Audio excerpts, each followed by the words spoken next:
Hi everyone, I'm Pete Ritchie with Winston Paris Images in Atlanta, Georgia.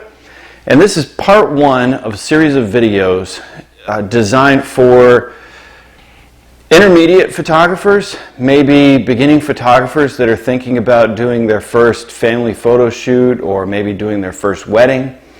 Folks who have a camera in the house and think that they need a better camera. I want to answer a lot of questions that nobody ever answered for me whenever I started out in photography. I've been a photographer for over 20 years, and I struggle with the same things that every other beginning photographer does. And so I thought maybe if I could put some of that information out there that I've learned that I haven't necessarily seen from other people on YouTube, then maybe I can be of help. And the first area that I wanted to talk about with folks is your camera. Most people who have gotten into photography have a decent camera in their house. They've bought one for family photos or whatever else, and we call that camera generally a DSLR. And a DSLR simply means a digital single lens reflex camera. Back in the old days, we all had SLRs, and then when they became digital, we called them digital SLRs. And this is a very typical one that may be in your home. If you have a camera, now generally I'll be speaking about Canon today because I've grown up with Canon quite a bit. I'm not as familiar with Nikon, but most of these things apply to Nikon as well. But if you have a Canon DSLR that looks like this, then you have a piece of equipment that is more than enough to go out and shoot sports, go out and shoot someone's family pictures, go out and shoot someone's senior pictures, go out and shoot a wedding. You can do it with this type of camera. Now you might be thinking, my camera's too old, right? My camera's old, it can't take good pictures. Let me tell you something. This is a Rebel XS. Yeah, Rebel XS. This camera first came out, I think, in 2007. I bought this one in 2009. And this has been my primary camera until just this year.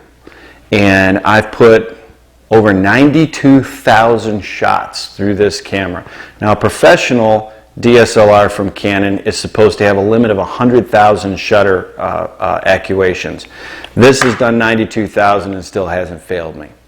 Here's what they don't tell you, especially from Canon, but this also applies to Nikon. But most people I know have a Canon DSLR that I'm answering these questions for. What do they not tell you about Canon? Okay, this camera came out in 2007. It's 10 megapixels. It has a 9-point focusing system, okay?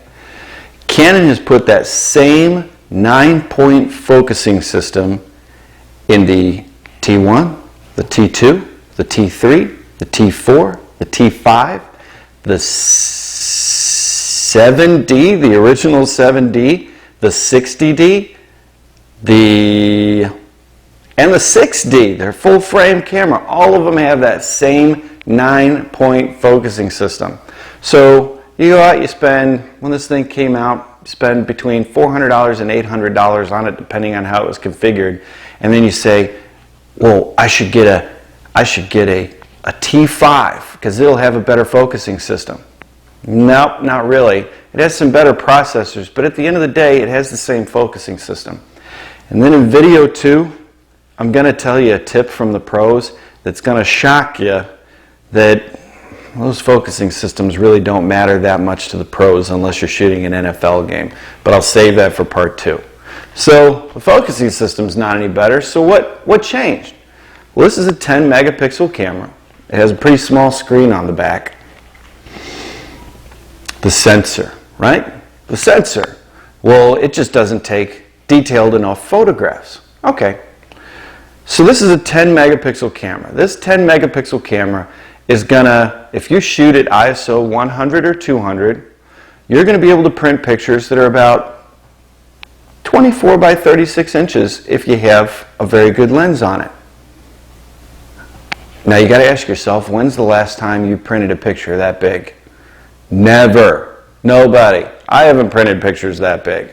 The biggest pictures that I'll print are about 11 by 14, sometimes 16 by 18. I think I have some 16 by 18s up over my head here. So you're never going to print a picture that big. 10 megapixels is more than enough. Now, what they don't tell you is the cameras got kind of into a megapixel war for a couple of years. And Canon went from 10 megapixels to 12 megapixels. So some of you have the T3. If you have a T3 or a T3i, that's a 12.2 megapixel camera. It's a great sensor, super duper. Then they went to 18 megapixels and then to 20 megapixels. What they don't tell you is for DSLRs, there's a real sweet spot with the megapixels at about 16 to 18 megapixels. Anything more than that on a small sensor, these are small sensor cameras, you're going to get a lot of extra noise in your image, graininess as we called it back in the film days. So a camera that has anywhere from 12 to 18 megapixels is more than enough for what you need. Now, let me tell you what they never told me whenever I got into digital photography. And that is the most important thing for you to understand about a camera. A camera is a device for capturing a picture. Okay? Photography is not over once you've captured the picture. And it doesn't really matter how you capture the picture as long as you get a good exposure and you have a decent lens on the camera, because everything else is going to be done after that. The example I always give is whenever I was in college. When I was in college in 1996, 1997, the camera that all the students had whose parents had money was the Canon Elan 7. I have one right here. This was the camera, if your parents had money in college, this is what you wanted to shoot with. My parents didn't have money. This thing was like $450 for the body back then. I didn't have money for this thing. I bought it later. But I wanted to win the fine arts photography competition. What am I supposed to do? Well, I spent $2 and I went to a yard sale. I bought this camera. This is called an Argus brick. They made these from about 1930 to about 1960. You can beat a man to death with this camera. It weighs so much, it's built so tough. But it has a coated glass lens on it and it can capture an image. That's all I needed it to do. Capture an image and get a good exposure. After that is the other half of photography. Nobody ever tells you that. They say, if you get a good camera, you're going to take good pictures. Fortunately, no. Because, where'd that Canon camera go? It ran away on me. Back in the old days, whenever a professional took a picture, he shot his film. He then sent it off to what we used to call a pro lab. What happened at the pro lab? Well, at the pro lab, there was a guy who, after the film was developed, it would come past him and he would have a little screen and he would look at that screen and see the picture that that professional had taken. He would then adjust the color on that picture. He would also adjust the contrast and he could adjust some sharpness as well. So a lot of the mistakes that the pro may have made in his exposure, he could also adjust the exposure up and down as well and make it brighter and darker. That lab technician made that pro look good because he did all the work that nowadays we have to do in Photoshop.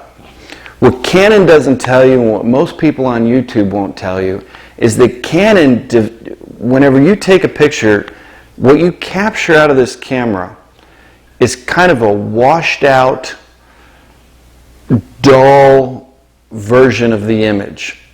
If you shot a JPEG, Canon kind of decides what your picture should have looked like. There are about 6 picture styles in your Canon camera that you probably don't even know about, that we probably should talk about in part 2. But there are things you're going to have to do to the image after you shoot it, after you capture it, to make it a great image. Nobody tells you that. So that's why whenever you have a 12 megapixel camera, and you're looking at everybody else's pictures on Flickr and you go, I must need a new camera. No, you need to learn how to turn what you captured into a great photograph. Almost all the information that you need is there.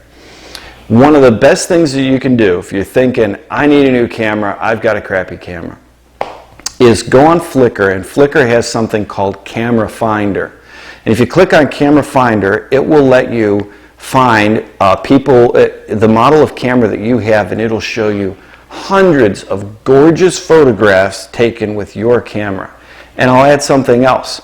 taken with the kit lens. Okay, you're going to hear everybody else on the planet tell you, as soon as you get this camera, throw away this kit lens. That used to be true in some of the older Canons. Now that they came out with these new STM, image stabilized lenses, with the STM designation, these things are extremely good. I've had no problem shooting professional jobs with this lens on my camera. I got no problem doing it. I get plenty sharp images. The lens is super fast. I love it. So, in the next video, what I want to explain is how to take this camera. All right, we already decided we're not getting rid of it. We're going to keep it. It's not a bad camera. You know, you can buy this camera right here for probably $100 on eBay if you do some looking. $100. You can get started shooting whatever you want, $100. And you can strap any super awesome Canon lens, any super awesome Canon flash, everything you want to do from Canon, well, all of the pros use, you can attach to this body. Okay? It's not as fast as everything else, but you can do it. So if you're thinking, all right, Pete, you convinced me, I'm not going to throw this thing in the trash. First, take what I'm saying with a grain of salt, because I love cameras. As you can see behind me, I got a ton of them. I love cameras. But I just want to encourage those people that maybe don't want to drop $500 this Christmas. So the next thing we're going to talk about in the next video is how do we take this camera and make it look like a professional camera so we don't look like an idiot on the job whenever we're in front of other people that have maybe paid for photographers in the past. How do we make it look professional? How do we make it work for us like a professional would have it set up? Okay, that's going to be in the next video. I know I talked a little bit too much, and I know most of this was mostly setup, but I hope you'll watch part 2, and we'll get into some really practical stuff that can help you be a better photographer today.